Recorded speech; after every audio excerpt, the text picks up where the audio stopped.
ஒரு 2 பிரிஞ்சி இலை, 2 பட்டை, 4 கிராம்பு, 2 அன்னாச்சி பூவு, நான் 2 வெங்காயம், 2 தக்காளி போட்டு இது வந்து என்ன ரெசிபி செய்கிறேன்னா கோதுமை கஞ்சி செய்கிறேன்.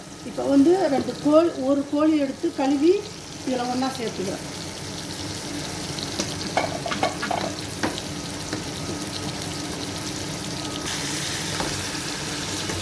மசாலா வந்து கொத்தமல்லி, மிளகுத்தூள், சீரகத்தூள், மஞ்சத்தூள், பெப்பர்த்தூள், உப்பு,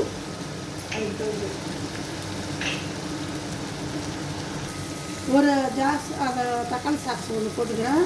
அதுதாங்க உப்பு, மசாலா, கோழி ஒன்று, இது எல்லாத்தையும் போட்டு வந்து கோதுமை கஞ்சி, உடைச்ச கோதுமை கஞ்சி செய்கிறேன். தக்காளி சாக்ஸ் நம்ம ஊரில் கிடைக்காது, நம்ம அரைச்சி ஊற்றிக்கலாம். இதேமாரியே செஞ்சுக்கலாம்.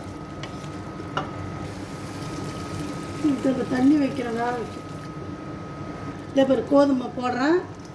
உடைச்ச கோதுமை நல்லா கழுவி 2 மணி நேரம் ஊற வச்சுருந்தேன். ஊற வச்சு இப்போ போடுறேன். தண்ணி இது முழுகிற அளவுக்கு ஊற்றுறேன். முழுகிறாட்டு கொஞ்சம் 1 இன்ச்சு மேலே இருக்கணும். வேகவும் அந்த கோழியும் அந்த கோதுமை வேகிறதுக்கு கரெக்டாக வரும்.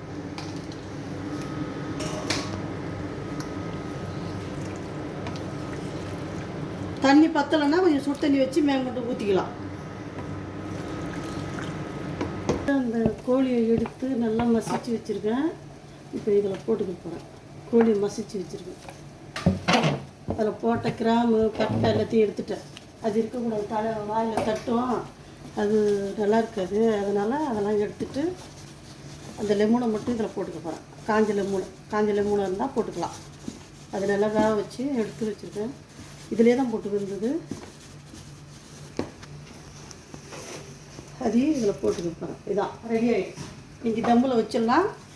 எப்போ நம்மளுக்கு சாப்பிட்றணும்னு நினைக்கிறீங்களோ அப்போ எடுத்து போய் சாப்பிட்டுக்கலாம். வேலை முடிஞ்சிச்சு.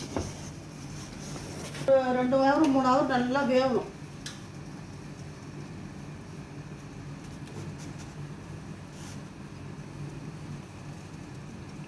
ரொம்ப டேஸ்ட்டாக இருக்குது. சாப்பிட்டு பார்த்துட்டு சொல்லுங்கள். கோதுமை கஞ்சிக்கு சைடிஷ் இது வெங்காயம் வதக்கணும்.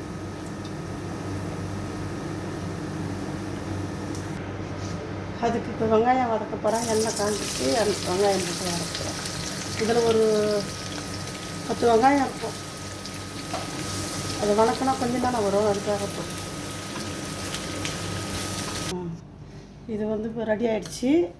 இதை சாப்பிட்டு இப்படி கிண்டி விட்டு சாப்பிட்டு பார்க்கணும். அப்போ தான் நல்லா டேஸ்ட்டு தெரியும். இதில் கோழி இருக்குது, மசாலா இருக்குது, எல்லாமே சகலமும் இருக்குது.